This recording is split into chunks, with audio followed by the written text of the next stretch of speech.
Personal na humingi ng paumanhin si DILG Secretary John Vic Remulla sa lalaking sinita at tinikitan kamakailan sa Mandaluyong dahil walang suot na pang-itaas habang naghahalo ng semento sa tapat ng kanilang bahay. Nakatutok si June Veneracion.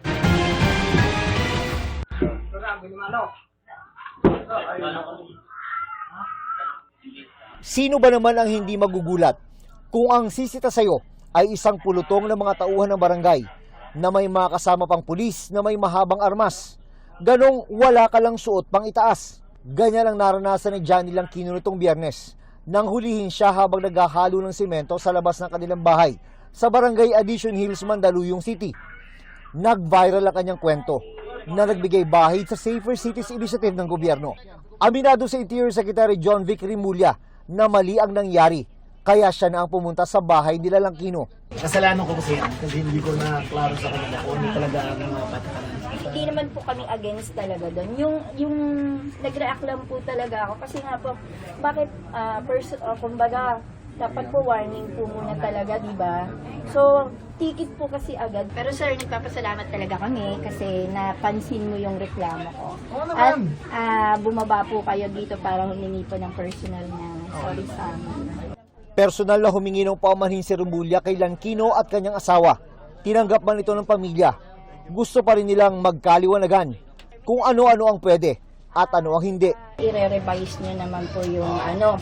So, ang tanong ko lang, hanggang saan po talaga po pwedeng mag-topless? Basta nagtatrabaho, pwede. Pwede, pero yung mga tambay na nakalabas lang dyan, naglalakad na bawal yun. Pati po ba yung mga iskinita ngayon? Public naman ito eh. Taguna naman po, hindi naman po na mai-expose.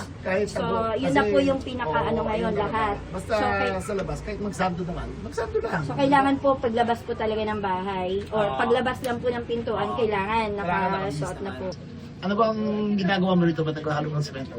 Dito din siya nag-times. Nag-tiles ka? O matatapos na? Kung may kasalanan sa'yo magkano para matapos yung tiles mo dyan? Sige, ako na magbibigay sa'yo dyan.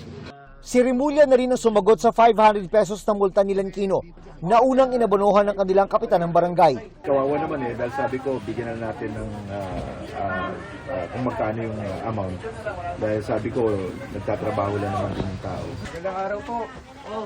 Ako po yung nanikit sa inyo nung Humingi rin ng paumanhin ang barangay Tanod na nanikit kay Langkino. sana po inyo akong mapatawad. Wala na pong problema yun, sir. Salamat po. Sa kabila ng kontrobersya, tuloy pa rin ang PNP sa pagpapatupad ng Safer Cities Initiative. Mula April 6, umabot na sa mahigit 72,000 ang mga nahuhuling violator ng iba't ibang city ordinance sa Metro Manila.